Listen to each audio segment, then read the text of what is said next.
Well, it appears that you are still unable to give explanations for several details about how the Nameless got involved in the Ambrosial Arbor crisis. Generals, I am finished with my questioning.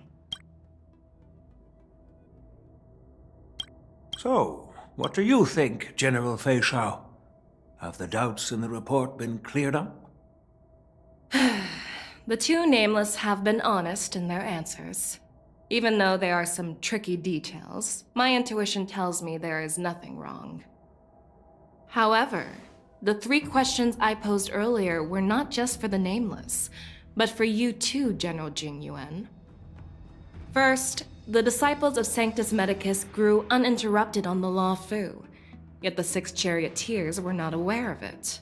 That was a dereliction of duty. Second, you believed in the Stellaron Hunter's prophecy and entrusted outsiders to solve the crisis, even granting them access to the Plague Mark. That was a dereliction of responsibility. Third, you insist on holding the war dance right after the Ambrosial Arbor crisis, putting the Lawfu back in the spotlight. That is a dereliction of wisdom. Merlin's Claw. Is this your line of thinking, or the Ten Lords?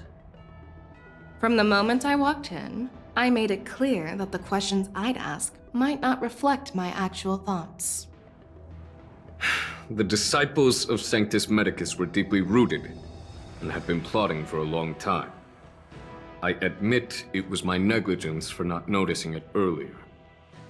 As for the Stellaron Hunter's prophecy, I didn't believe all of it, but in the end, the Law Fu did survive the Ambrosial Arbor crisis. So, I think it's safe to say that Elio's prophecy about the future holds some merit. And as for the war dance, do you think I'm unaware of the risks? However, risks can also be opportunities. The Law Fu has lain low for too long. I believe it's time to stir up the dregs hidden in the depths and wash them away once and for all. Just as I expected from our sophisticated divine foresight. You have a way with words. I like it.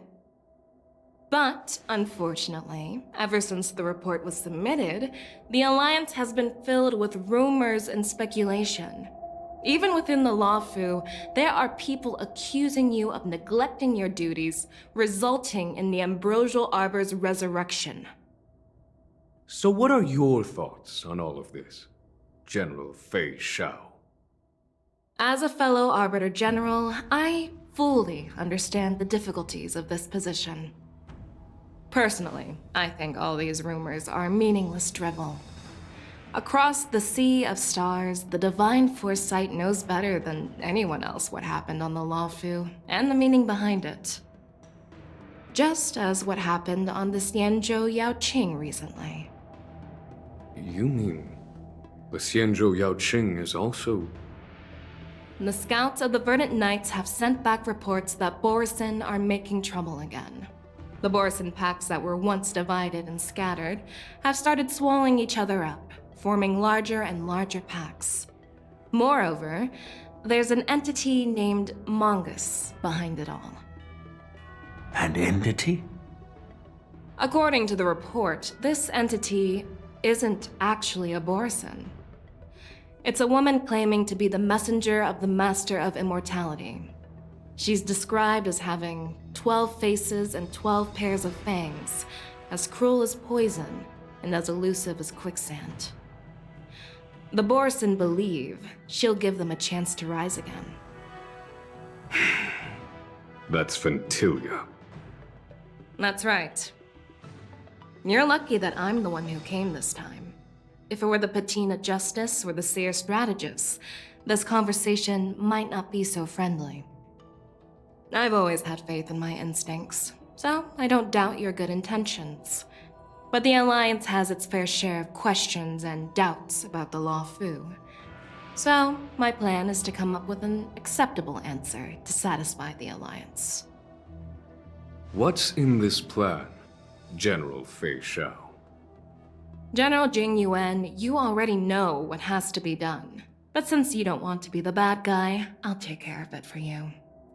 You need the final word from the Ten Lords Commission to quell any doubts. And for that, I'll have to ask the two Nameless to visit the shackling prison. No, I'm not imprisoning you. While you're there, I'll ask a judge in the Ten Lords Commission's Interrogation Division to record a detailed testimony with the karmic mirror from both of you. We'll fill in the gaps that weren't covered in the report and silence any protests within the Alliance. I'm okay with that.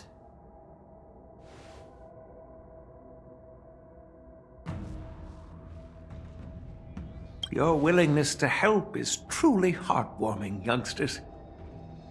Then, as the Merlin's Claw requests, Oh, there's one more thing.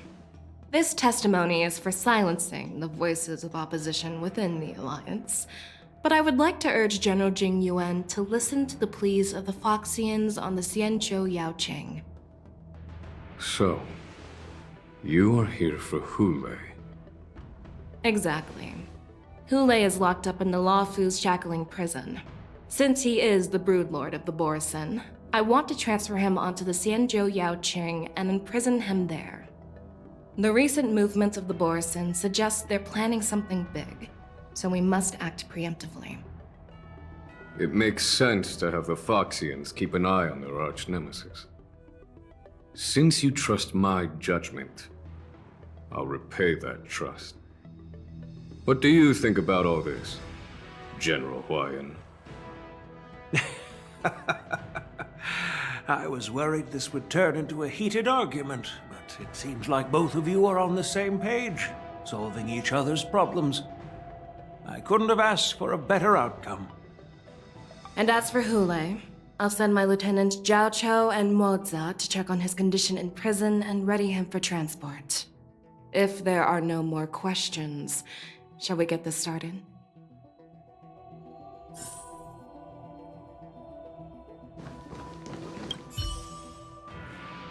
Do you actually believe in the Stellaron Hunter's prophecy? Yes, I do. That's why I'm here. I understand.